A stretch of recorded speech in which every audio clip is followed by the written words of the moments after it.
buenos días, ¿cómo están? ¿Cómo amanecieron? Nuevamente les damos la bienvenida a estas entrevistas que se han convertido en un material pedagógico, en una bibliografía en web, donde los padres de familia pueden consultar y ampliar los conceptos sobre varios temas de salud mental, de educativos, legales. Bueno, esta mañana nos acompaña nuestra docente de apoyo, la doctora Mónica Estrada, magíster en pedagogía y líder del programa de inclusión de la Escuela Normal Superior. Muy buenos días, Diana. Muy buenos días a todos. Muy buenos días, padres de familia, docentes, estudiantes que también estén acompañando a estos padres que nos están viendo. Muy contentas todas de estar acá en este momento. Ya pues es nuestra última intervención desde esta plataforma. Nos encontramos en este momento con la doctora, la terapista ocupacional, la doctora Karin Oviedo, quien es una terapista ocupacional de la Universidad de Pamplona, que ha trabajado toda la parte de neurodesarrollo y ha implementado un material creado por ella, un material terapéutico. Ha trabajado mucho desde la parte de pedagogía y pues nos pareció importantísimo traerla acá para que nos cuente también cómo ha sido ese trabajo con los chicos que tienen algún diagnóstico como los que tenemos en la escuela normal. Como escuela normal, Diana y yo, pues nos hemos pensado mucho en este tipo de encuentros con profesionales que nos ayuden, que pertenecen a ese equipo interdisciplinario, que tienen que ver con todas estas tratamientos terapéuticos que van de la mano de estos profesionales, el neuropsicólogo, el pediatra, el neuropediatra, cuando tenemos un chico con algún diagnóstico de neurodesarrollo, con autismo, con un trastorno de déficit de atención, que son los niños que vemos día a día en el aula. Entonces, nos pareció importantísimo que esta vez ella nos compartiese todas estas experiencias, que nos enseña a nosotros como maestros y que también ayude a los padres a entender que tenemos que ir de la mano frente a toda esta situación de los niños para sacarlos adelante. O sea, de eso se trata. Nosotros como institución lo que queremos es que la educación sea equitativa para todos, que todos puedan tener las mismas condiciones, pero estas condiciones también se dan no solamente desde lo pedagógico, sino también todo ese apoyo que tengan desde la parte de salud y de las familias, que son las que tienen que tener el compromiso también claro de que vamos todos de la mano para poder sacar adelante a nuestros chicos. Entonces, doctora, bienvenida. Y bueno, esperemos que sea bien productivo. Los padres que no estén en este momento conectados, sé que más adelante lo van a ver. Esto nos queda, como dice Diana, como un material pedagógico que en cualquier momento cualquier padre de familia lo puede revisar, lo puede ver. Y bueno, entonces bienvenida y pues ya podemos iniciar entonces. Doctora, Vale, bienvenida. El micrófono es suyo. vale, muchísimas gracias. Buenos días para todas las personas que se van conectando. Bueno, agradecida por este espacio y poderles brindar de pronto desde mi experiencia y mi conocimiento, pues esas indicaciones tanto a padres, profesionales, para que sepamos qué apoyar, de qué manera apoyar a nuestros niños en el área pedagógica. Sí, Doc, definitivamente cada vez la inclusión toma más fuerza, afortunadamente, y eso implica que todas las profesiones se actualicen en términos legales y en términos de herramientas. Y para eso es que hoy tenemos esta oportunidad para hacerle preguntas. Ayer formulamos unas preguntitas para antojar a los usuarios de esta página. Es ¿para qué? ¿Para qué llevamos al niño a terapia ocupacional? ¿Quién lo remite? ¿Cómo llegan los adolescentes a su consultorio? Bueno, primero que todo, a terapia ocupacional puede ir personas, niños, tanto adolescentes, primera infancia, adultos, que tengan ya un diagnóstico previamente o simplemente también nosotros promovemos todo ese proceso de estimulación que permita a futuro favorecer el proceso de desarrollo y el desempeño ocupacional en todas las áreas del ser humano, que son desde la parte del autocuidado hasta nuestras actividades más complejas como son la productividad a nivel laboral o educativo. En el caso puntual de los niños, nosotros recibimos todos estos niños que tienen un diagnóstico o si bien no tienen un diagnóstico, niños que han tenido dificultades en los procesos de aprendizaje por diversos factores. No siempre una dificultad en el aprendizaje se asocia a un trastorno o a un diagnóstico, sino que hay dificultades y más que todo en esta era, en donde no solo la parte digital, de pronto la falta de refuerzo, hasta el entorno está influyendo en que esos procesos de aprendizaje se puedan ver afectados. Ahí nosotros como profesionales en terapia lo que hacemos es promover y de manera integral, ya sea con un equipo interdisciplinario que esté trabajando con el niño y con el padre de familia, llegamos a estructurar un plan de tratamiento en donde creamos unas actividades orientadas a favorecer esas habilidades, ya sea a nivel cognitivo, sensoriomotor, psicosocial, que permitan que él avance favorablemente en este proceso pedagógico, ¿sí? Por ese lado, nosotros hacemos un proceso de intervención en donde estructuramos unos horarios, establecemos una rutina y obviamente eso es lo que nosotros empezamos a trabajar en consulta. Es decir, yo a nivel de prevención puedo llevar a mi hijo o a mi hija a terapia ocupacional para que se detecten de pronto algunas fallas motoras, algunas fallas visomotoras, que es como el movimiento coordinado del ojo y de la mano. Por ejemplo, cuando los niños que de pronto, ¿dónde se observa esto? De pronto en la mesa, que son los niños que se riegan todo, pero a veces también es porque tienen fallas visuales, necesitan gafas y de pronto los padres no lo han detectado. Los niños que tienen dificultad para montar bicicleta, montar patines, también ahí. O sea que yo a nivel de prevención y de promoción también puedo ir a terapia ocupacional. Claro, lo ideal no es que si nosotros hacemos un proceso de actividad, estructuramos actividades en la casa, en donde se promuevan todas esas áreas que tú dices, tanto a nivel sensoriomotor como a nivel cognitivo, yo no debería llevar mi niño a un profesional para que él haga algo que es normal dentro de su proceso de desarrollo. Por ejemplo, el juego es importante porque es la actividad principal del niño. Y para que el niño desarrolle todas esas habilidades que tú estás diciendo a nivel de percepción visual, de coordinación, todo eso me lo da el juego. Pero ¿qué está sucediendo? Y desafortunadamente hoy en día lo hemos visto en consulta, que los niños llegan con leves retrasos en ese proceso de desarrollo, pero no es porque tengan un diagnóstico o tengan una alteración cognitiva, sino que simplemente se han perdido de toda esa estimulación a través de esas actividades básicas, como es el juego, simplemente permitir que el niño vaya al parque, que realice actividades de manera independiente y eso está dificultando que él adquiera esas habilidades que a futuro influirán en el proceso de aprendizaje.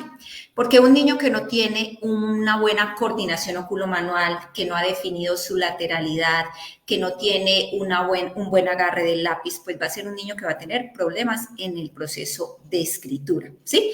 Y posteriormente, pues eso influye no solo en cómo él se desempeña ahí, sino que tiene una afectación también pues en su estado emocional, en la interacción con las otras personas, en cómo él siente divertido ir al colegio. Entonces mira que eso desencadena una serie de situaciones que terminan afectando enormemente el desempeño en general. Y eso es precisamente lo que los terapeutas ocupacionales llegamos a promover y en donde llegamos a intervenir para evitar que eso pues obviamente genere más afectación. Básicamente es como trabajar en casa y evitar que lleguemos a terapia, pero si aún así no se hace o si se hiciera y el niño presenta esas dificultades, pues sí necesitamos terapeuta ocupacional. Doctora, frente a eso se me ocurre, porque yo sé que eso es lo que está, pues algunas de esas cosas están influyendo, esta era digital en la que estamos, ¿cierto? Que los niños están desde tan temprano con un celular, pues porque es más fácil entretenerlo con eso mientras yo estoy haciendo cualquier otra cosa, o si salgo y me voy para donde un médico y me lo llevo, porque tengo que estar allá y es de la única forma que lo tengo quietecito, cuando le entrego el teléfono y se pone a jugar pues yo sé que eso desarrolla habilidades en ellos, sé que las desarrolla porque algunos juegos lo hacen, pero también otros hacen ese tipo de cosas que usted me está contando. Quisiera que me aclarara un poco porque pues yo tengo muy claro que un niño de 4 años no tiene por qué tener un teléfono celular. Sé más o menos hasta qué edad pues se supone que no deben estar en ese contacto para eso, para evitar que ellos pues dejen realmente lo que necesitan, que es como ese tipo de actividades. Pero acláreme un poco eso porque me parece importante. Sí, claro. Mira, el tema de la tecnología es algo que está en nuestra vida, que es favorable para todos, pero el exceso es lo que no nos favorece. De hecho, hay niños, y obviamente ya los estudios nos confirman, que niños que están expuestos constantemente al uso de tablets, celulares y viven como en este tema de ver videos y todo esto afecta obviamente el desarrollo de otras habilidades, no solo en el lenguaje, tú que eres fonodióloga me imagino que lo has podido percibir, el tema también de la interacción social, porque ya desafortunadamente a través de la pantalla pues se limita el acceso a interactuar con otras personas y afecta enormemente el nivel de atención de los niños. ¿Por qué? Porque hoy en día entre más corto el video, entre más estímulo haya visualmente, eso es lo que genera que tu cerebro siempre lo quiera.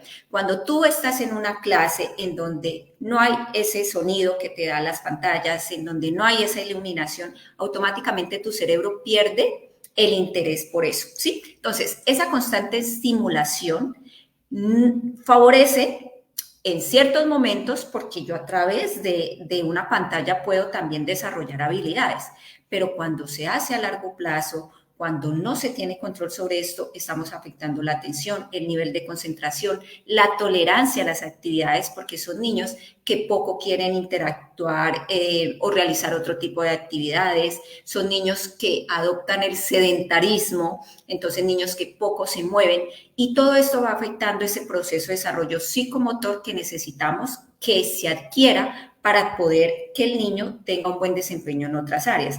Entonces, la estrategia para que un niño esté tranquilo, que no sé por qué queremos que los niños estén tranquilos cuando simplemente ellos son niños y tienen que explorar, tienen que jugar, tienen que gritar, tienen que saltar y es algo normal. Pero bueno, queremos que el niño esté tranquilo, entonces le damos el estímulo de la pantalla, ¿cierto? Y obviamente lo que estamos dificultando es que el niño tenga la manera de expresar lo que está sintiendo, de obviamente La decir autorregulación. exactamente.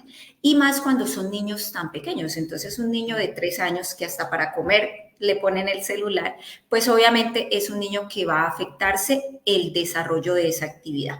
Y obviamente su nutrición no va a ser eficiente, su atención va a ser muy dispersa y creemos que cuando llega a una etapa educativa, eso es un diagnóstico. Entonces, no, es que mi hijo tiene TDAH, es que mi hijo tiene déficit de atención. No, simplemente es que el niño tiene preferencia por ese tipo de actividades, pero las otras no porque se ha perdido de estar incluido en un entorno completamente diferente. Entonces, el balance es lo que tenemos que tener. No es decirle a las familias, bueno, prohíbele, aunque hay momentos para todo.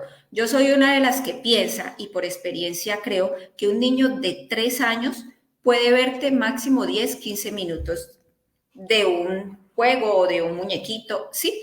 ¿Por qué? Porque su periodo atencional es corto. Pero si yo dejo que ese niño de 3 años vea y vea y vea, estoy hiperestimulando su cerebro y va a ser niño que ni siquiera el sueño va a poder controlar, porque son niños que tienen hasta dificultades para dormir. Entonces, mira que desafortunadamente nos hemos ido al exceso de todo. Y lo que hay que hacer, porque los papitos estarán preguntando, bueno, pero si yo estoy en un sitio y mi hijo está, digamos, un poquito inquieto, ¿qué tengo que hacer? ¿Qué otra estrategia utilizo? Fácil. Hay juguetes. Primero, a los niños es importante anticiparles lo que vamos a hacer. Si tú vas a salir, es importante que le digas, vamos a salir, vamos a ir a tal sitio para que el niño se programe, ¿cierto? Cuando él llega al sitio, tener otro tipo de elementos, el pintar, un libro, obviamente de acuerdo a la etapa de desarrollo del niño, pues así mismo vamos a seleccionar los juguetes, ¿cierto? Pero son otras estrategias que te permiten a ti mantener ese momento. Ahora, hay circunstancias en las que, o actividades para las cuales los niños no están preparados. Por ejemplo, si es una reunión y la reunión dura 2 horas, pues el nivel de tolerancia de un niño no va a hacer esa reunión. Entonces, preferiblemente hacer una buena selección de actividades o de momentos en los que el niño debe participar, porque él no se te va a adaptar a todas las actividades. Pero estrategias hay muchas. Opciones, todas las que tú quieras. Lo que pasa es que se nos facilita el dispositivo electrónico, ¿cierto? Porque lo tenemos siempre a la mano. Pero es importante que vayamos trabajando y cambiando esta manera de intervenir en esos momentos, porque de verdad no nos están favoreciendo, y más que todo en los procesos de aprendizaje. Claro, Doc. Ahorita antes de cámaras hablábamos de en la casa hay una cantidad de rutinas que le pueden dar al niño, pueden ser unos satisfactores simultáneos, sinérgicos para varias necesidades. Entonces, hay una necesidad de identidad, hay una necesidad de sentirse incluido en ese grupo familiar. Y si yo le propongo a mi hijo de 8 años, de 10 años, de 12 y de ahí para arriba, a que participe de actividades que le van a mejorar su motricidad, pero que además le van a mejorar los procesos atencionales, pero además me va a ayudar a mí como mamá, como por ejemplo organizar una mesa para preparar un almuerzo, adelantar cositas para una ensalada, organizar la ropa y como decía usted, incluso las actividades que le generan a él independencia, como abotonarse, amarrarse los zapatos.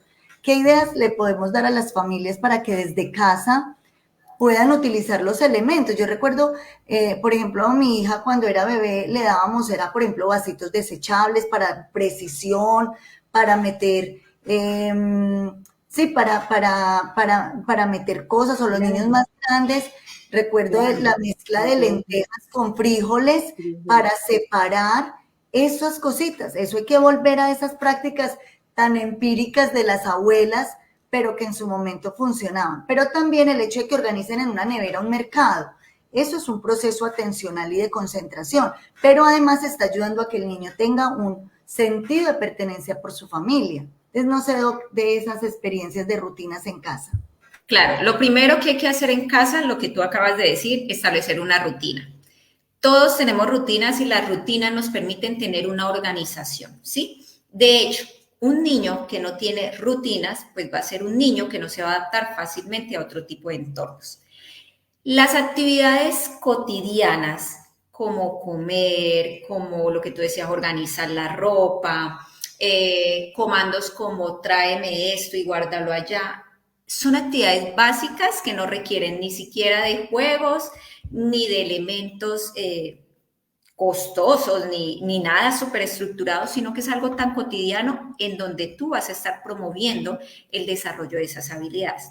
Siempre le digo a los papitos, todo en casa debe ser una terapia, sobre todo para los niños que están avanzando en un proceso terapéutico. El que tú le promuevas a tu hijo independencia a la hora de comer. Si es un niño que tiene todas sus funciones cognitivas y físicas, pues déjalo que él coma solo. Explorar los alimentos le genera una mejor relación con la comida, ¿cierto? Y adicional a eso, promover que él se bañe solo, que se cambie, que sea un niño que apoye en las actividades, por ejemplo, de organización de sus juguetes, ayudarte a seleccionar la ropa por colores. Mira que tú estás trabajando una serie de habilidades que, sin ser estructurado, está favoreciendo el proceso cognitivo de ese niño y su desarrollo. Adicional a eso, establecer, por ejemplo, horarios en donde él pueda hacer otro tipo de actividades un poco más complejas, lo que hablábamos del juego. El juego estructurado también es importante, que tú saques al niño al parque, que él se mueva, que juegue con una pelota, que salte, que interactúe. Es una actividad que tú no programas, que no necesitas elementos, pero que favorece muchísimo ese proceso. ¿Qué pasa? Que niños que se pierden de esto, que son niños a los que tú les haces absolutamente todo, se está perdiendo de esa estimulación y obviamente eso está afectando el desempeño ocupacional, que es lo que queremos lograr de manera independiente. Y desafortunadamente, cuando llega a una etapa como la educativa, en donde tiene que hacerlo todo completamente solo, pues le va a costar.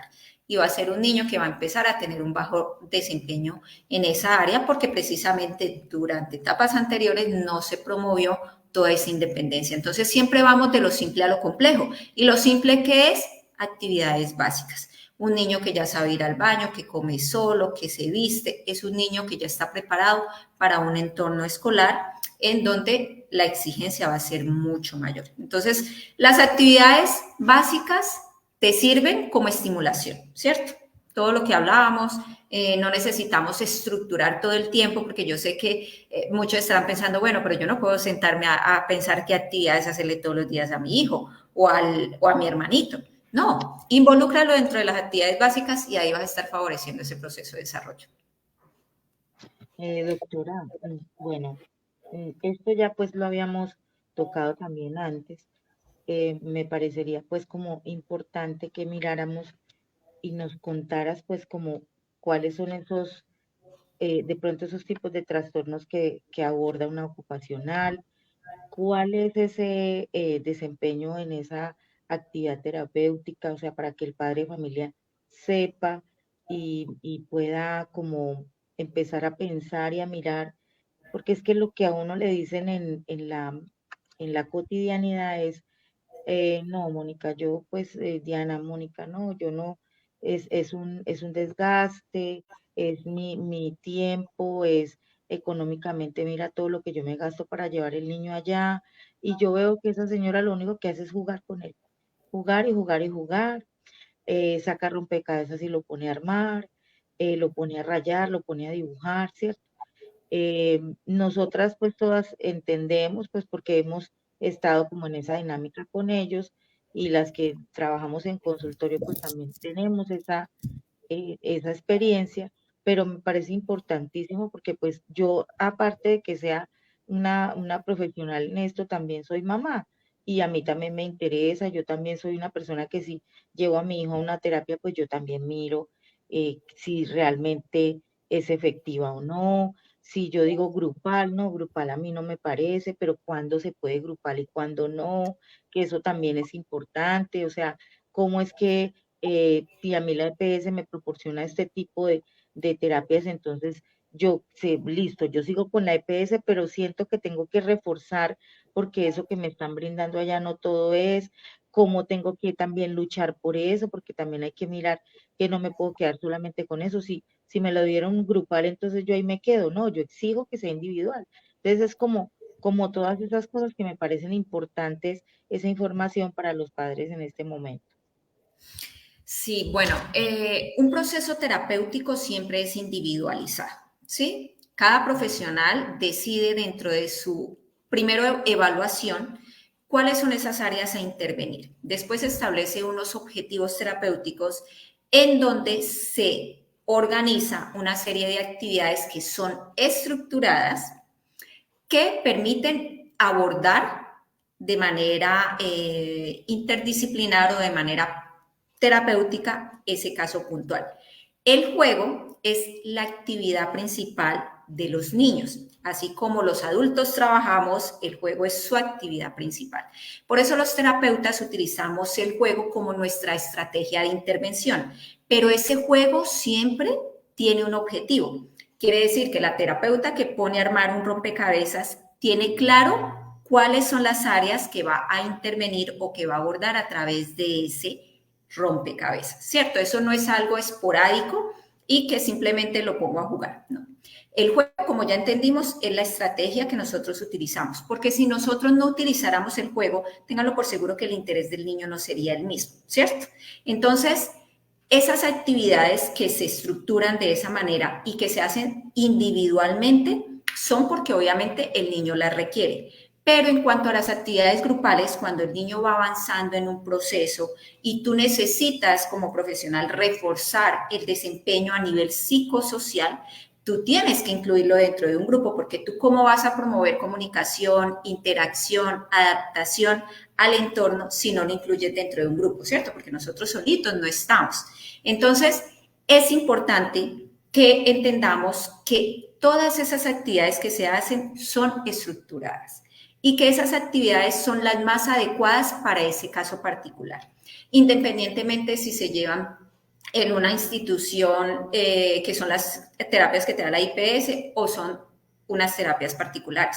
Desafortunadamente, y para nadie es un secreto, que obviamente el sistema funciona bien, pero es tanta la población que hay veces contamos con poco tiempo de pronto en una IPS y tenemos que atender más niños. Entonces, es mucho más efectivo, digamos, un proceso cuando tú te apoyas de manera particular porque te va a beneficiar. Sin embargo, esto no quiere decir que las instituciones prestadoras de salud no sean eficientes dentro de los procesos terapéuticos, porque es el profesional quien va a ejecutar ese plan de tratamiento independientemente si lo va a hacer en 30 minutos o si lo va a hacer en 40 minutos, ¿cierto? El profesional siempre va a adaptar sus objetivos al tiempo y al sitio.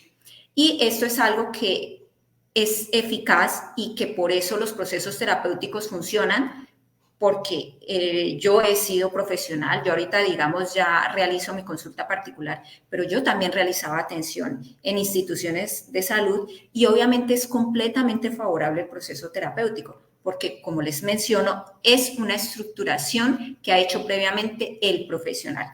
Y es entendible que a algunos papitos de pronto esto les genera confusión y creen que si lo llevo a tal sitio, dura 30 minutos, lo ponen a armar el rompecabezas, pues no va a ser eficaz. Es completamente favorable y eficiente el proceso terapéutico que se da. Pero aquí también va algo importante y es que nosotros tenemos que reforzar. Por eso yo siempre les digo a mis papitos, esto es un trabajo en equipo, tanto casa, colegio y profesionales. De hecho, el equipo interdisciplinario debería siempre estar como en constante comunicación, interactuando referente a los objetivos propuestos, modificando ese plan de tratamiento a medida que la persona va evolucionando, porque es importante que entre todos nos integremos. Esto no es solo del terapeuta ocupacional o del psicólogo o del pedagogo, no. Todos necesitamos trabajar en conjunto, porque si es un niño que tú trabajas en terapia, pero llega a la casa y le damos solo tablet, o solo celular, pues obviamente no estamos contribuyendo con todo eso, ese proceso terapéutico que se está llevando a cabo. Y más cuando hay niños con diagnósticos. Por eso nosotros como profesionales estructuramos un plan casero, le damos recomendaciones a los papitos, les decimos, mira, esto es lo que tú tienes que hacer en la casa, estas son las indicaciones para las docentes y en lo posible yo lo hago. Estar en contacto con las docentes es importante porque si estamos avanzando en un proceso de inclusión educativa, tenemos que estar en comunicación para que el trabajo realmente sea efectivo.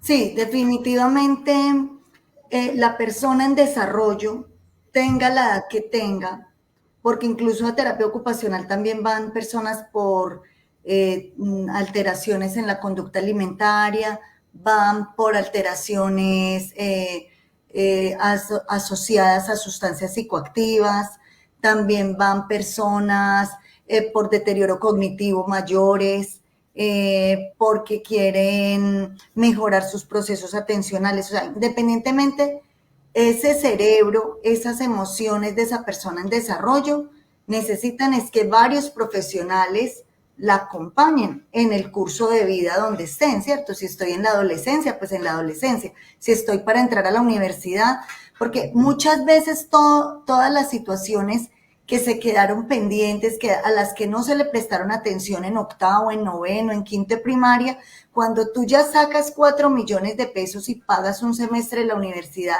y tu hijo te pierde ese semestre porque siempre tuvo fallas de atención, siempre tuvo fallas de concentración o porque tenía alguna situación asociada a historia de consumo de sustancias o porque los entornos no cambian. O sea, a veces los entornos familiares o los entornos de barrio no son los más favorecedores para esas metas de cada etapa del desarrollo. Entonces, cuando yo he sido como, venga, yo me voy a poner aquí ¿cómo se llama? Una venda.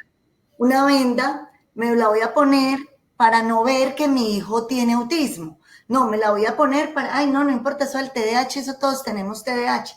Ay, no, eso de la depresión, no, es que eso pasa a su cuenta cuando me echan del trabajo, cuando yo ya no funciono como adulto, cuando me multan, cuando dejo el carro, la moto parqueada en cualquier parte, cuando me paso los semáforos en rojo porque no sé controlar mis impulsos. Entonces,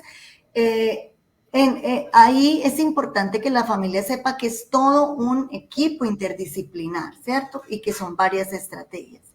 Y adicional a eso, Diana, por ejemplo, una de las barreras más grandes que yo creo que nos está impidiendo que ese desempeño se dé es esas barreras mentales y esas creencias arraigadas que tenemos referente a los diagnósticos. Por ejemplo, si es un niño con un diagnóstico de autismo, de TDAH, creemos que no es funcional o creemos que siempre va a necesitar nuestra ayuda. Nada más alejado de la realidad, porque los niños pueden ser lo más funcionales. Obviamente yo tengo como padre de familia, como educador, que ser muy consciente de sus limitaciones y de sus habilidades para poder adaptar el entorno, para adoptar los procesos pedagógicos para beneficiar en ese proceso de desarrollo en todas esas áreas que tú dices, porque es que esto, lo que estamos formando son seres adultos que van a ser productivos y que desafortunadamente cuando no se interviene de manera temprana u oportuna,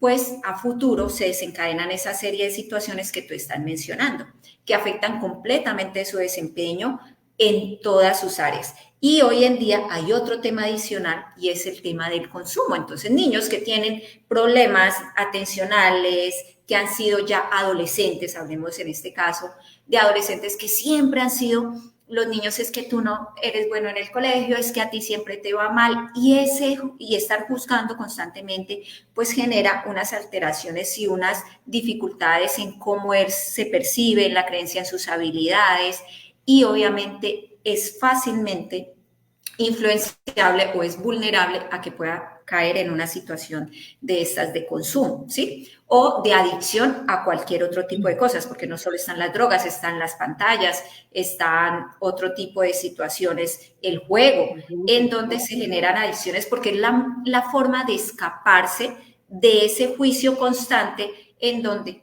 por no hacerse un proceso de intervención a tiempo o de estimulación temprana, pues se perdió el desarrollo de esas habilidades y a futuro pues ya es mucho más complejo, ¿sí? Entonces yo creo que hay que eliminar esas barreras mentales de creer que los diagnósticos ya son la destrucción de la vida de esa persona. No, nosotros para eso estamos, para brindarles ese acompañamiento. La institución educativa por eso hace todo un proceso de inclusión y un programa de adaptación curricular que le permita al niño desempeñarse favorablemente, para brindar esos aspectos. Y obviamente no es ver el diagnóstico, lo que hay que ver es la persona, porque yo no soy autista, yo no soy un TDAH, por ejemplo, ahí viene el autista, ¿no? Él no es autista, él es Jorge, él es Juan, él es Pedro, ¿cierto? Pero cuando nosotros los catalogamos y ya les colocamos esa marca, creemos que no es funcional, ¿cierto? Y todos, de cierta manera, contribuimos, ya sea positiva o negativamente, en que ese diagnóstico sea determinante en su desempeño, que no debería ser así, porque si yo trabajo un niño, no es que él me salga del diagnóstico, pero es un niño funcional y el diagnóstico no debe estar constantemente en mi mente, ¿cierto? Lo que yo tengo que ver es la persona. Ahora, reforzar sus habilidades. Todos somos buenos y malos para algo y es normal. Entonces, yo no me centro en mejorar lo que no se le facilita, sino en reforzar lo que él es muy bueno, ¿cierto? Porque si yo empiezo como a reforzar y a tratar de que es que si no escribe bien, entonces tiene que escribir bien, pero resulta que el niño es un buen orador, es un niño que te habla fácilmente, que se expresa. ¿Será tan funcional yo reforzarle y reforzarle todo el tiempo que me escriba perfecto como yo quiero, cuando simplemente su ortografía, su grafía en este momento es funcional, pero está desarrollando otras habilidades que a futuro le van a permitir desempeñarse? Entonces es aquí en donde yo, como padre y como educador, analizo estas situaciones y no me centro en el diagnóstico, me centro en la persona y en sus necesidades para permitirle avanzar. Bueno, doctora, frente a eso, pues yo creo que los padres deben, frente a todo lo que acabamos de hablar, de tener una claridad Frente a que si hacemos un trabajo temprano, podemos lograr pues muchas cosas con ellos. Está claro, como lo acabamos de decir, que estos diagnósticos pues ahí van a perdurar, o sea, lo que hemos dicho siempre, un niño con un TDAH eso no se le va a quitar nunca, pero cuando hacemos esa intervención temprana y estamos haciendo los ajustes pertinentes en el aula desde lo pedagógico, es un adolescente que va a encontrar pues muchas fortalezas en todo ese proceso terapéutico y va a volverse una persona funcional. De lo que Diana decía en este momento, que es esa impulsividad que no se manejó y que de pronto esa persona que a toda hora le están haciendo partes, nosotros no creemos que eso hace parte como de eso que nunca se trató y resulta que tiene mucho que ver, porque la impulsividad, el hecho de que yo sea distraído, de que no tuve como esas herramientas durante ese tiempo porque no hubo la intervención temprana frente a eso. Entonces, por eso a futuro todas esas cosas, como dice Diana, cobran, tiene como una cuenta de cobro en nuestros desempeños como adultos.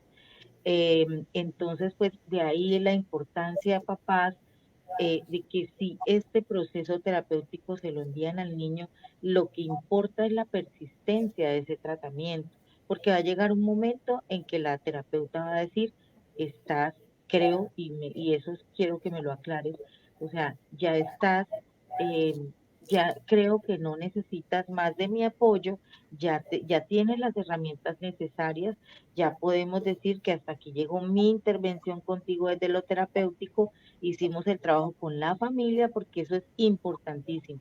Lo que tú decías, si tú en la terapia estás trabajando algo y el padre de familia llega a la casa y le permite al chico otras cosas que van en contra de la terapia, cuando ya se lo hemos dicho, entonces estamos caminando 3 pasos adelante en la terapia y 2 nos devolvemos porque no hacemos lo que nos toca desde la parte familiar.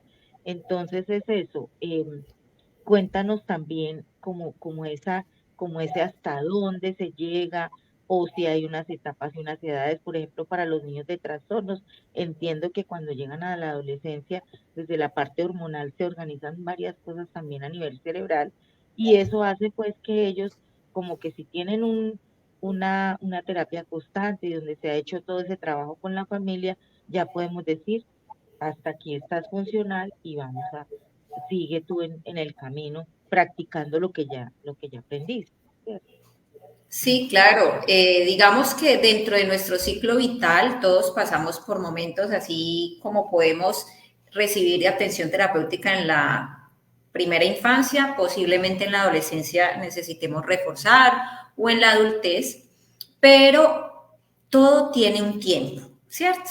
Y llega el punto en que tú dices, bueno, creo que ya el niño lleva 5 o 4 años en un proceso terapéutico, vamos a hacer una pausa, tú vas a integrar todo lo que has aprendido, vas a seguir reforzando y vamos a dejarlo que él avance solito, ¿cierto? A futuro, si vemos que tiene dificultades en otras áreas, pues lo ideal sería intervenir, pero sí, todo tiene un tiempo, de hecho es recomendable porque no nos podemos volver dependientes también del proceso terapéutico, que eso desafortunadamente pasa. Entonces, no, es que en terapia a mi hijo me le dan todo y yo no necesito hacer nada o simplemente la responsabilidad netamente del proceso terapéutico. No, tenemos que dejar que ellos también de manera independiente pues empiecen a avanzar. Y efectivamente, pues a menos que sea necesario, pues volvemos a retomar. Pero yo he visto muchos casos de personas con diagnósticos que van un tiempo, con un buen apoyo en casa, con un buen proceso de inclusión educativa, pues avanzan favorablemente y ya salen del proceso terapéutico. Sin embargo, pues en cualquier otro momento podríamos realizar una intervención si es necesario, pero todo tiene un tiempo. Sí, claro, eso es muy importante porque entonces, ¿dónde evalúo yo y dónde valido lo que he aprendido? Lo mismo pasa en psicología.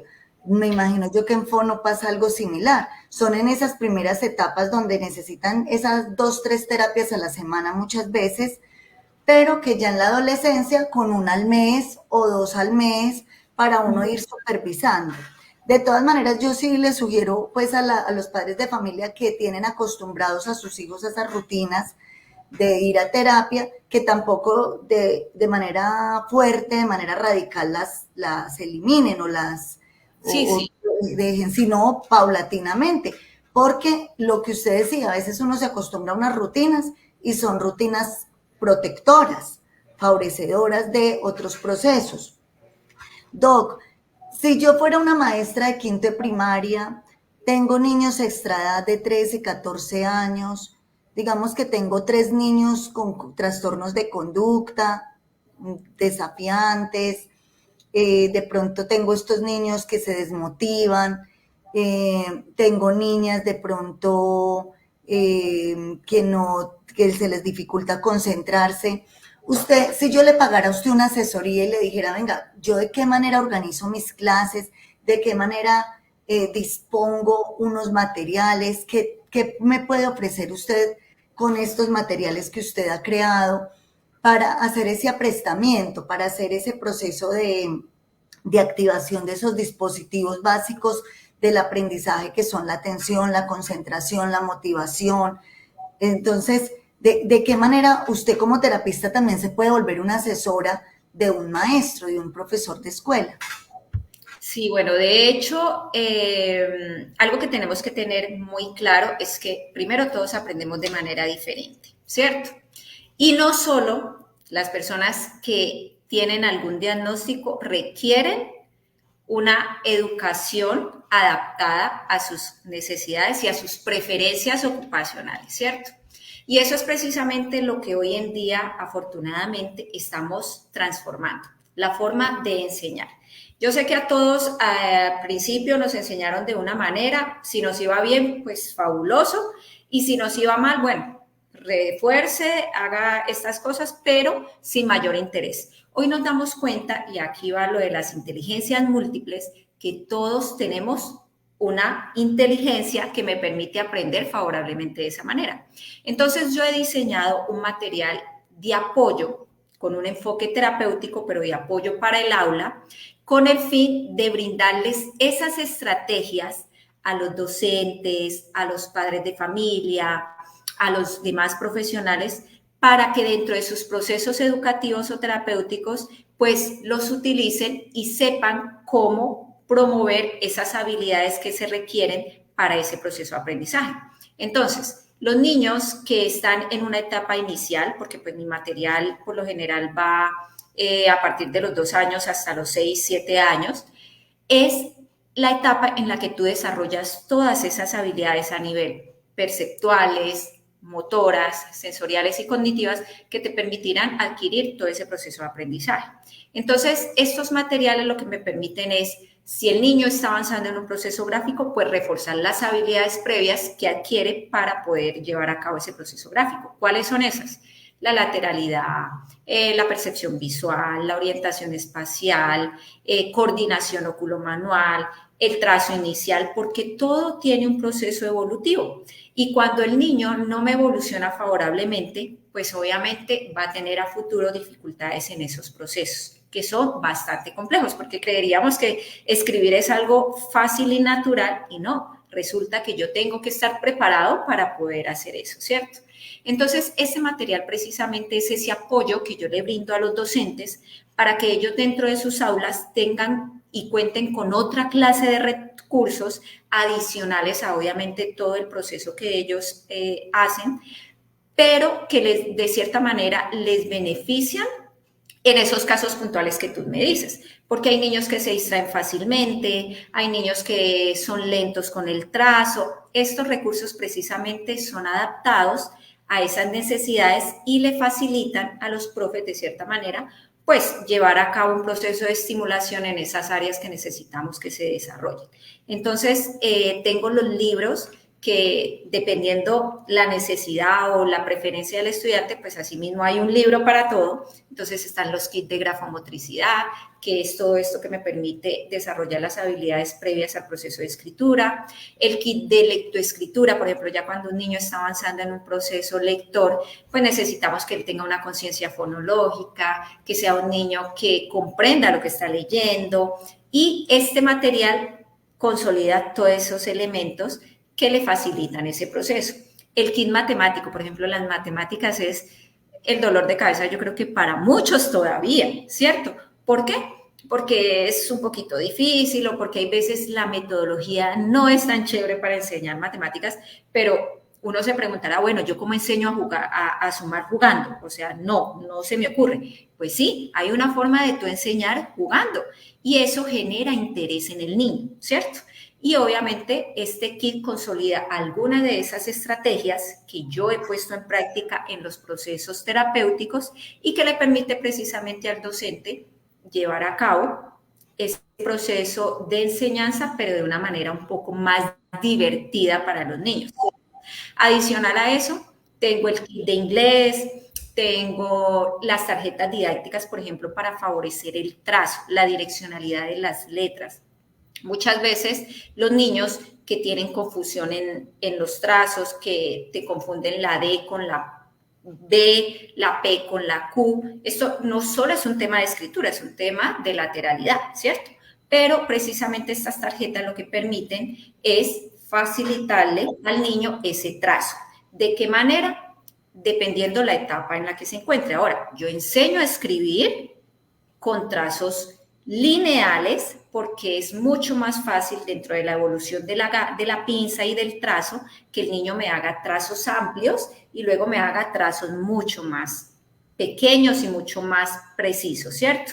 Entonces, como hablábamos de que todo va de lo simple a lo complejo, de lo grande a lo pequeño, pues precisamente este material consolida todo eso. De hecho, mira, las tarjetas que estamos mostrando en este momento son de las que les estoy hablando, que me permite promover la correcta direccionalidad de los trazos. Porque sí, las letras tienen un orden, las letras tienen una dirección. Y cuando yo no tengo claro eso, a futuro pues puedo generar una disgrafia o una disortografía porque empiezo a omitir letras o a hacer unas más grandes que la otra, entonces mi escritura no es legible y obviamente eso afecta el proceso de aprendizaje. Entonces, Diana, pues este material precisamente es eso, ya llevo con esta línea hace 5 años, lo creé en pandemia, precisamente por la necesidad que había de que no podíamos continuar con los procesos terapéuticos, ni los niños iban al colegio. Entonces ahí fue donde creé esta línea y por fortuna pues ha beneficiado a muchas personas, le ha favorecido a muchos docentes dentro de sus procesos de aprendizaje y pues es un material que tú no encuentras en ningún otro sitio. Todas las actividades son diseñadas y creadas por mí. Entonces, es como un recurso que les brindo para que ustedes puedan ir dentro de sus procesos. Y de hecho, eso fue lo que me llamó la atención, pues que innovar no es fácil, ¿cierto? Crear. Y bueno, Doc, pero además, volviendo a la pregunta que le hice, ¿qué otra cosa le recomendaría a la docente, a esa docente de quinta primaria que tiene esos chicos extra edad, que de todas maneras son aulas de 40, 35 estudiantes? Bueno, como en la parte de terapia ocupacional, ¿qué les recomendaría? Bueno, primero hay que identificar, esto no es excluirnos, sino identificar las preferencias de los estudiantes, ¿cierto? Y asimismo crear actividades basadas en el juego como estrategia para promover el interés de los niños, obviamente de acuerdo a la etapa evolutiva, porque no voy a hacer la misma actividad con chicos de 5º grado a como lo voy a hacer con un niño de preescolar, ¿cierto? Pero yo siento que el juego, actividades sensoriales, no solo porque yo puedo enseñar a escribir, vamos a dar un ejemplo básico. Yo estoy promoviendo la escritura, ¿cierto? Enseñando las vocales y necesito enseñar el trazo. No solo me debo ir al lápiz y al papel. Yo puedo enseñar utilizando elementos como la plastilina, puedo imprimir una hoja, puedo hacer la silueta y la forma de la letra, que el primero bordee. A través de la experiencia y sobre todo de la experiencia de nuestros sentidos, el niño integra mucho más ese aprendizaje. Y esto es lo que hablamos o llamamos aprendizaje significativo, cuando a través de la experiencia yo integro lo que me están enseñando. Entonces, la plastilina, yo puedo utilizar arroz, por ejemplo, a mí me gusta utilizar mucho el arroz, las texturas, todo lo que es arena, para realizar los trazos y así tú fácilmente vas promoviendo ese aprendizaje en esa área específica, pero lo estás haciendo de una manera mucho más interactiva, ¿sí? Y esto funciona perfecto con niños con baja tolerancia, con niños con problemas atencionales, con niños con problemas comportamentales, porque él fácilmente ve interés en este tipo de actividades. ¿Qué sucede? Que yo entiendo que hay veces es difícil tú estar estructurando actividades, bueno, hago para este tal cosa, para este tal. No, tú simplemente intégralos a todos y te aseguro que esa clase de actividades te va a servir. Ahora, el desarrollo de esas habilidades motoras gruesas es importante y también las puedes utilizar como una estrategia para enseñar otro tipo de conceptos. Actividades, por ejemplo, como realizar circuitos. Los circuitos son como esta serie de actividades motoras que me llevan a un paso a paso, ¿cierto?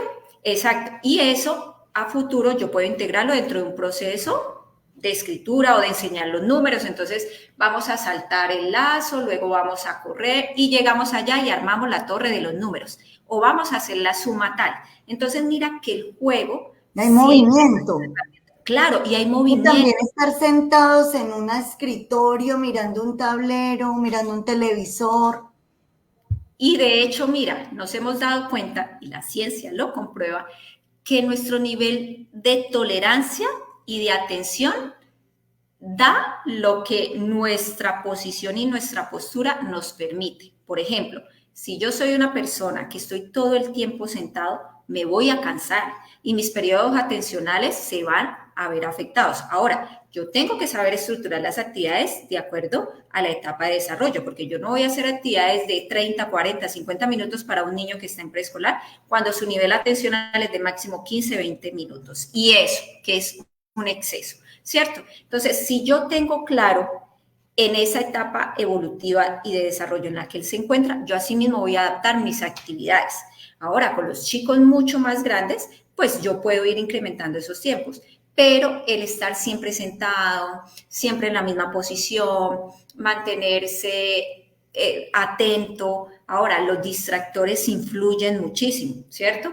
Si es el tema de otros niños, de otros salones cerca, el ruido del celular, de la impresora, todos esos elementos influyen en el aprendizaje y no solo en niños con diagnósticos, eso nos afecta a todos, ¿cierto? ¿Cuántos de nosotros estamos de pronto en nuestra oficina haciendo algo y nos sonó el celular? Yo automáticamente dejo y me voy a mirar el celular.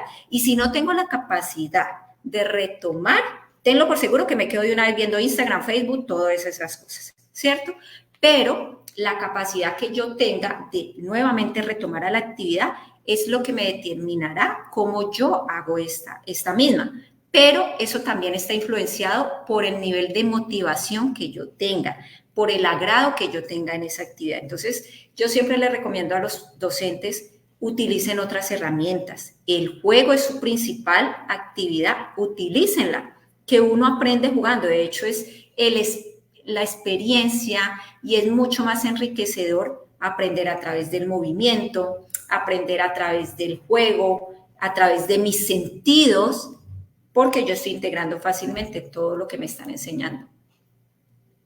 Sí, aquí mientras usted relata todo esto, yo me imagino una evaluación, un examen que sea como por el patio del colegio buscando pistas. Y si yo estudié para el examen, por decir algo, si es un tema de ciencias naturales del método científico, qué bueno que los estudiantes en grupo vayan buscando, por ejemplo, los pasos o los conceptos del método científico o los experimentos, ¿cierto? No sé, o sea, que sea una evaluación más dinámica y que permita también pasar la información por la parte kinestésica, ¿cierto? O sea, porque yo tengo que ir a buscar la ficha, voy a ser como el espía, como el buscador de esa información, y si recojo todos los conceptos, pues no sé, gano el examen, o ya luego que dé cuenta oralmente de eso, ¿sí? Como, es un poquito como de ideas pedagógicas y didácticas flexibles para hacer un ambiente escolar. Mónica, no sé si quiera... Diana, pues frente a eso, nosotros tenemos claro, y yo creo que los maestros también, porque lo hemos venido trabajando, que definitivamente el DUA es como esa estrategia importante donde yo incluyo a todos y que lo que se busca es que o sea, para mí lo primordial, y yo creo que es lo que he venido insistiéndole a todos los maestros, es la caracterización de ese grupo, para yo poder entender de ahí, o sea, de esa caracterización, parto yo para poder hacer cualquier intervención. Entonces, si yo tengo muy clara cuál es esa caracterización de mi grupo, yo sé cuáles son los ritmos, estilos de aprendizaje, o sea, tengo claridad por dónde me meto.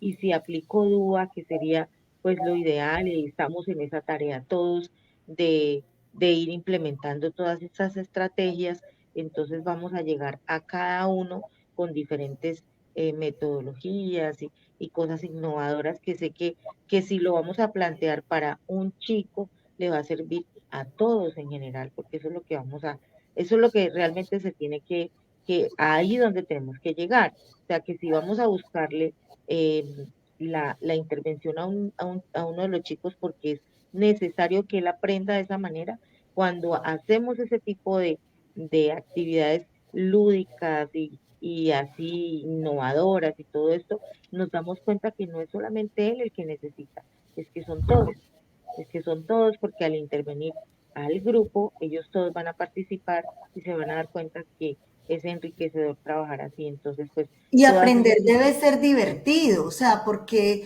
yo creo que si a todos nos preguntan que qué recordamos de primaria, lo que recordamos es la parte divertida, ¿cierto? La metodología divertida. Mónica, la De pregunta hecho, también iba enfocada. de hecho, el juego es algo que no se puede eliminar de ninguna edad, pienso yo. Mire que Sí, ustedes lo han vivido cuando hacemos cualquier, y los adultos cuando hacen los cualquier adultos. actividad.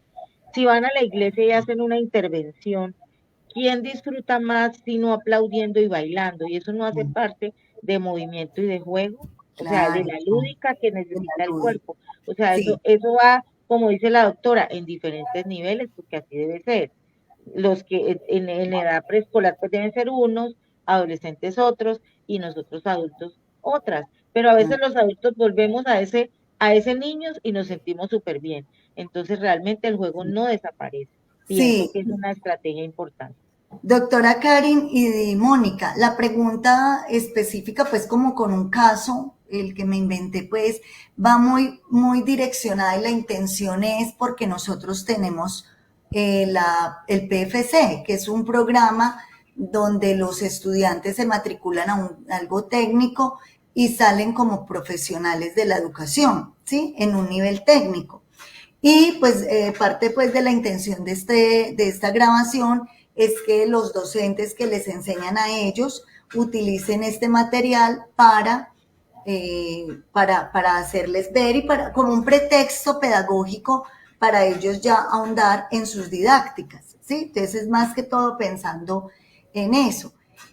Bueno, había una pregunta, Mónica, que si hay un trastorno leve, ¿qué tanto debe durar la terapia? O sea, ¿quién define hasta aquí va la terapia?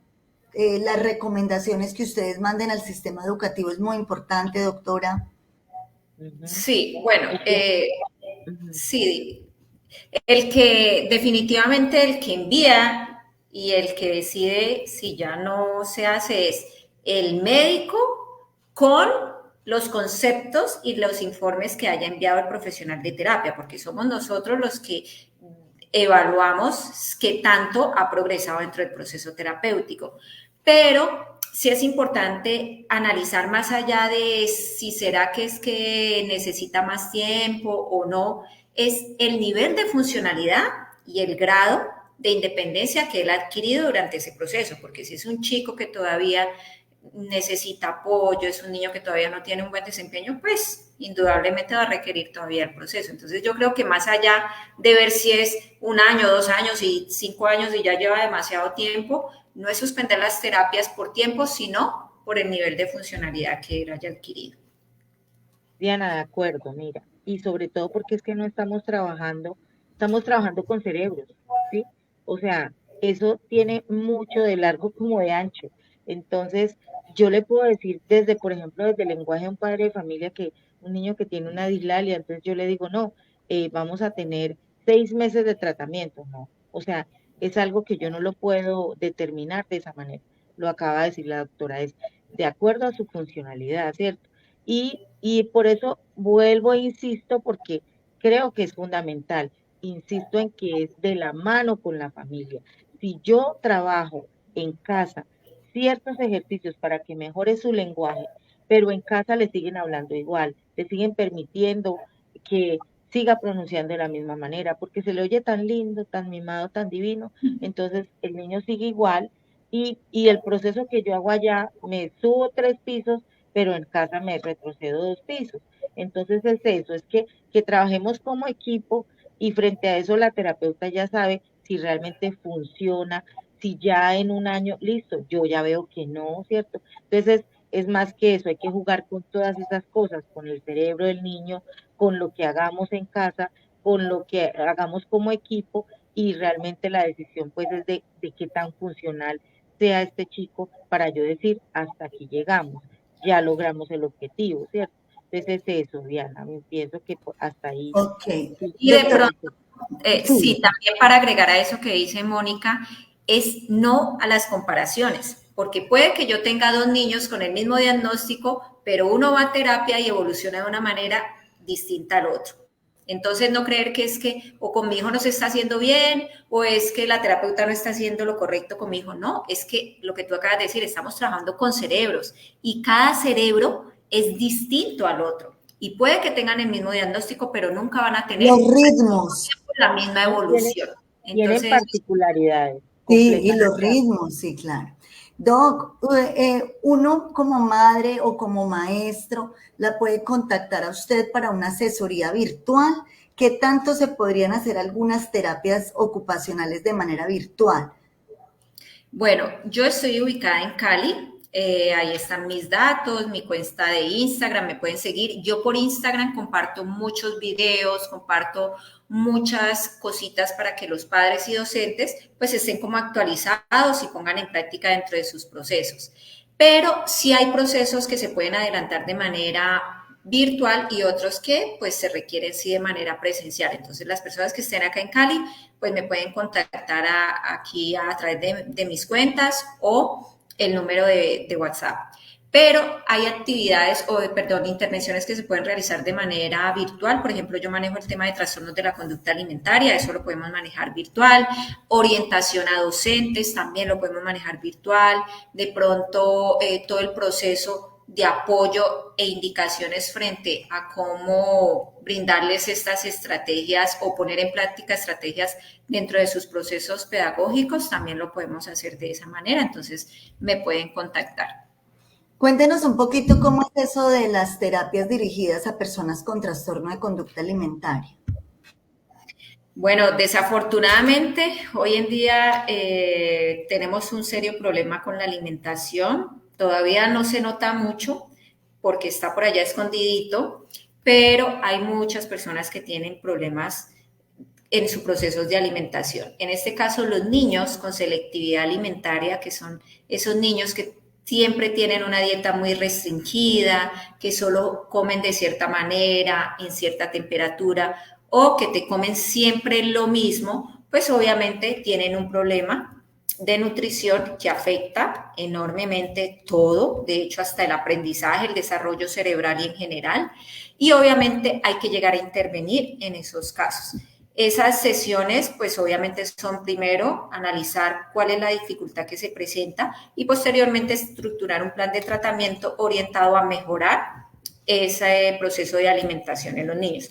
Como terapeuta ocupacional abordo desde el proceso pues, sensorial, en donde analizo qué tanto puede estar influyendo, porque nuestros sentidos influyen, también el tema familiar, el tema de hábitos alimenticios y obviamente hacemos un trabajo en equipo con nutricionista, psicólogo y pediatra, pues para poder avanzar en este proceso. Sí, hablábamos ahorita en un espaciecito que, por ejemplo, los niños con autismo tienen una Selectividad. capacidad, una sensibilidad exacerbada frente a algunos alimentos, ¿cierto? Algunas texturas, sí. Sí, hace parte de su Entonces podría asesorar a las familias que tienen niños con autismo para guiarlos porque cada caso es diferente.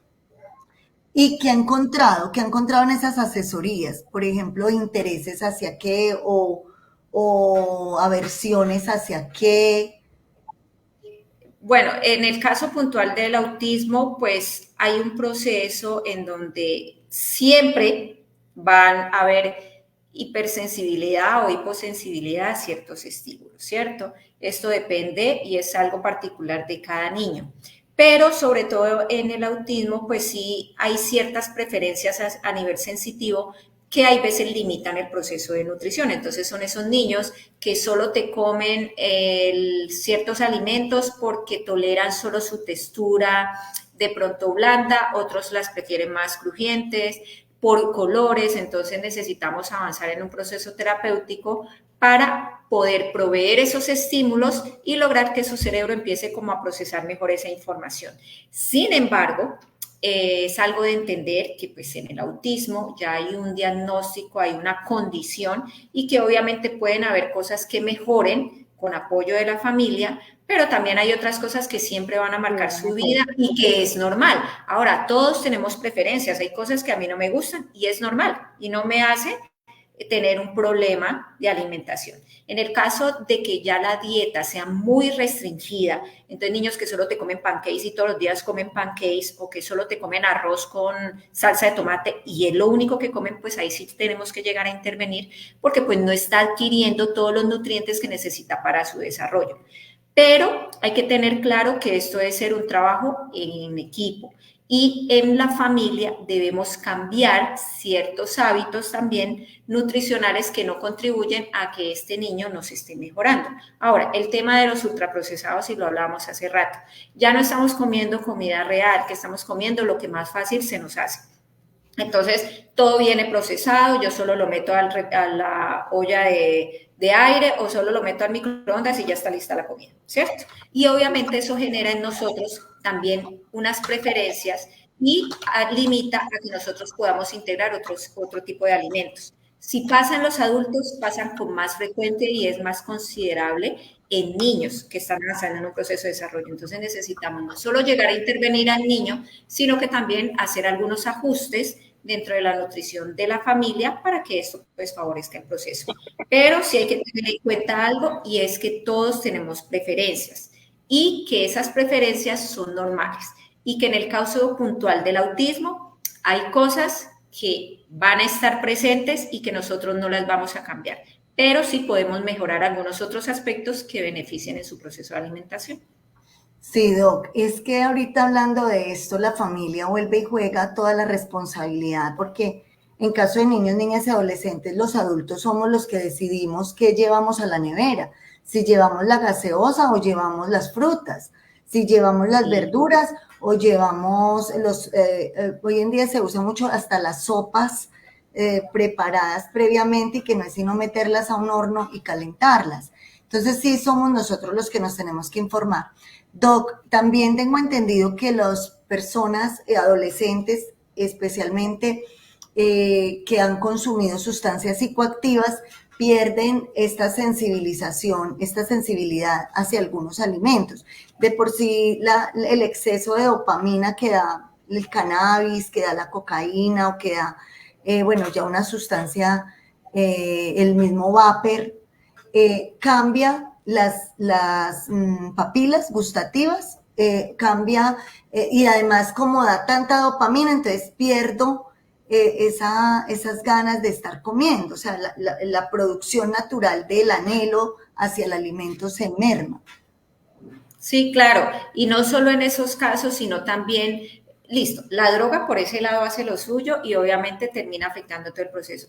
Pero mira que hoy hay otra droga y es las redes sociales. Y cómo los estereotipos de vernos siempre delgadas ha hecho que se generen trastornos como la anorexia, la bulimia nerviosa y todo este tipo de alteraciones en el comportamiento alimenticio que está afectando más que todo a los adolescentes, ¿cierto? Porque tenemos la idea, vemos las redes, que es nuestra segunda droga, y creemos que tenemos que estar como esa persona que vemos a través de la pantalla. Y eso está llevando a que los chicos, sobre todo las niñas, desafortunadamente, porque hay más casos de niñas, sin embargo hay niños también, pero están teniendo muchos trastornos alimenticios, no solo desde la extrema delgadez, sino también el trastorno por atracón. Entonces, chicos que empiezan a comer porque tienen alguna condición de ansiedad, porque están deprimidos, porque no les está yendo bien en el colegio. Y miren que todo lo que hablábamos anteriormente termina influyendo después en otra cosa, ¿sí? Entonces, chicos que tienen problemas de aprendizaje y que por todo el tiempo están los presionando, que tiene que ser el mejor, eso obviamente afecta psicológicamente y termina en donde refugiándose en la alimentación. Entonces, el trastorno por atracón, el que comemos y sentimos que eso es lo único que nos alivia, es otro de los trastornos frecuentes y que nos vamos a los extremos, o extrema delgadez o la obesidad, que si bien la obesidad no se considera un trastorno de la conducta alimentaria, el trastorno por atracón nos puede generar una obesidad y ese sí es un trastorno de la conducta alimentaria. Entonces, mira cómo una cosa nos lleva a la otra y desafortunadamente pasa desapercibido. De este tema poco se interviene y adicionalmente creemos que es un tema propiamente de cada persona, que eso es simplemente pues empiece a comer bien y que se resuelve fácilmente. Y si fuera así, no habrían tantos trastornos. O sea, esto no se soluciona rápido. Pero necesitamos desde casa, desde muy chiquitos, lo que tú decías. Entonces, cambiar la gaseosa por el agua, cambiar las papitas de paquete por las papitas normal. ¿Para qué? Para que esa preferencia a nivel de alimentación sea la correcta y a futuro no tengamos esta serie de complicaciones. Bueno, Doc, pues ya vamos llegando al final, Mónica, no sé, ya hemos dado toda la publicidad. Definitivamente frente a todo esto que hablamos, el ejemplo es una cosa fundamental. Entonces, si yo como adulto, que soy el que tengo como quien dice las riendas en mi hogar de todas estas cosas, empiezo por dar el ejemplo, pues obviamente que de ahí para allá todos van a seguir igual, ¿cierto? Van a estar como en la misma línea. Bueno, no, creo que como siempre productiva todas las intervenciones que hemos tenido, afortunadamente. Agradecerle a la doctora por este espacio, interesantísimo todo lo del material. Compartir eso también con mis compañeras, mis docentes de apoyo y Diana, me imagino que con las orientadoras, para que pues realmente sea bien, o sea, se aplique, sea interesante el hecho de conseguir este material para todos. Bueno, no, muchas gracias por la intervención. Como siempre, como acabo de decir, muy productivo, muy asertivo a lo que necesitamos, a la información a los padres, a los docentes y a los que realmente necesitamos estar en la intervención con estos chicos. Sí, muchas gracias, de verdad, a M Comunicaciones, a Argenis. No vamos a tener como agradecerle que nos haya permitido tener esta mini biblioteca de todos estos temas que ella les fue colocando. Doctora, usted también en Cali. Aquí así como la entrevistamos a usted hoy, hemos entrevistado a la neuropediatra Natacha Sinisterra, a la neuropsicóloga Adriana Morales, a una doctora Liliana Reales que nos ayudó mucho en el tema de orientación vocacional, Jorge Lino Cano que habla de consumo. Entonces, han sido temas que para nada son ajenos a la realidad familiar y a la realidad de la sociedad de hoy. Entonces, de la manera que más nos pueden ayudar las personas que nos siguen es multiplicando. Entonces, doctora, de pronto próximamente nos va a encontrar más invitaciones y lo mismo le decimos a los participantes, pero ya el material que está es muy importante y por ejemplo, para sus estudiantes o para sus consultantes, usted también le puede compartir. Este es un material abierto. Doc, no, muchísimas gracias. De verdad que yo sé que los padres de familia van a quedar con muchas preguntas, con muchas inquietudes. y la pueden contactar a usted entonces para una asesoría ya de un caso particular. Claro que sí, yo les agradezco mucho por este espacio y bueno, aquí para esto nos sirve la tecnología, para estarnos formando en estos temas y obviamente ser promotores de una buena educación. Entonces, les agradezco a todas las personas que se conectaron, las que lo van a ver después y claro que sí lo va a compartir. Quien desee contactarme, ahí quedaron mis datos y de verdad agradecida y bendiciones a todos. Entonces, muchas gracias a todos, Gracias. la comunidad de la Escuela Normal, las docentes de apoyo y las docentes orientadoras de acá de Pereira y de algunas partes del país que también nos han ayudado. Muchas gracias. Muchas Hasta gracias. luego. Chao, gracias.